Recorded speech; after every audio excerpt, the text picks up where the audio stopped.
Tubahaye ikaze kuri Cano. Uyu munsi tugiye kuganira ukuri kw'ibihano bikabije by'imfungwa. Niba ukunda iyi content kanda subscribe. Nk'ibisanzwe ni ukuri kutavugwa.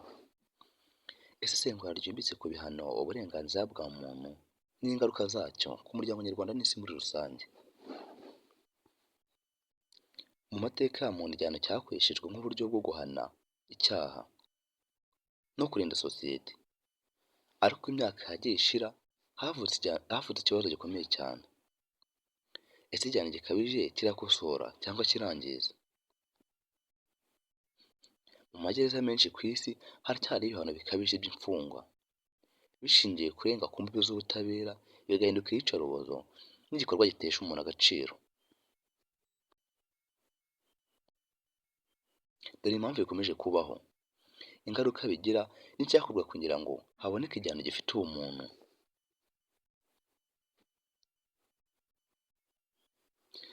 Tugiye kurebera hamwe ngo ese ibihano bikabije by'imfungwa bisobanuye iki? Ibihano bikabije by'imfungwa ni uburyo bwo gufunga umuntu burenze igipimo cyemewe n'amategeko n'indangagaciro za muntu. Si ugufunga gusa, ahubwo ni ugufungirana umuntu wenyine mu kato, solitary confinement.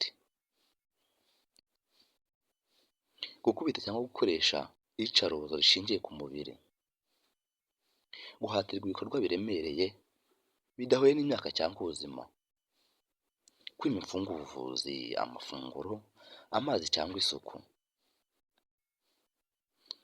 kubuzwa uburenganzira bwo kuganira n'umuryango n'abunganira amategeko, gukoresha iterabwoba ryo mu mutwe, psychological torture. Ibihano bigira ingaruka zirenze iz'umubiri, bigakora cyane ku mutima n'ubwenge bw'umuntu. Impamvu ibihano bikomeza gukoreshwa nubwo amategeko mpuzamahanga bihana, hari impamvu zitandukanye bikomeza kugaragara. Ubumenyi buke ku burenganzira bwa muntu, abacungagereza bamwe na bamwe badafite amahugurwa ahagije ku bijyanye n'uburenganzira bw'imfungwa, imyumvire y'uko ufunze atari umuntu. Hariho imfungwa zifatwa nk'abantu badafite agaciro, bigatuma bakorerwa ibidakwiye. Kubura ibikoresho n'abakozi bahagije mu magereza yuzuye cyane, abashinzwe umutekano bahitamo gukoresha igitutu aho gukoresha ubuyobozi n'ibiganiro.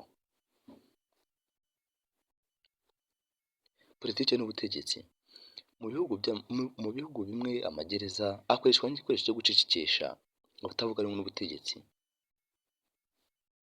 bigatuma ibihano bikabije byiyongera. Tugiye kurebera hamwe ingaruka z'ibihano bikabije by'imfungwa. Ubushakashatsi mpuzamahanga bwerekana ko ibihano bikabije bigira ingaruka zikomeye kandi zirambye ku buzima bwo mu mutwe. Ihungabana rikabije trauma, agahinda gakabije depression, ubwoba budashira n'umujinya, gutakaza imbaraga n'icyizere n'agaciro by'umubiri. Ku mubiri, indwara zidakira, ubumuga, kugabanuka kw'imbaraga z'umubiri. Ku muryango, abana bakwana igikomere cy'uko umubyeyi wabo afunze nabi, umuryango ugacika intege n'icyizere cy'uburezi n'imibereho myiza. Ku muryango mugari, sosiyete, imfungwa zakorewe ibihano bikabije zigira amahirwe menshi yo gusubira mu byaha, kugira imyitwarire irimo urugomo, kutizera amategeko n'ubutabera. Bityo igihano gikabije ntikigira ingaruka ku mfungwa gusa, ahubwo kigira ingaruka kuri sosiyete yose muri rusange. Ese amategeko mpuzamahanga avuga iki? Amategeko n'amasezerano mpuzamahanga arimo Universal Declaration of Human Rights, Convention Against Torture, Mandela Rose avuga ku buryo budasubirwaho ko niyo umuntu yaba akoze icyaha kimeze gute atagomba gukorerwa iyicarubozo n'igikorwa kigamije gutesha ikiremwamuntu agaciro. Ibi bivuze ko igihano kigomba kuba kigamije gukosora byo gukorerwa iyicarubozo. Ese igihano cyiza gikwiye kumera gute? Igihano gifite ireme kigomba kurinda sosiyete muri rusange, guhana icyaha mu muco, gufasha abakoze icyaha kwisubiraho, gutegura imfungwa gusubira mu buzima busanzwe.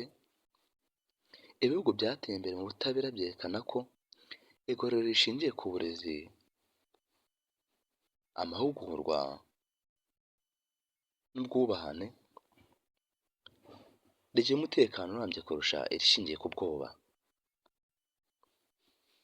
Ese sosiyete ikwiye gukora iki?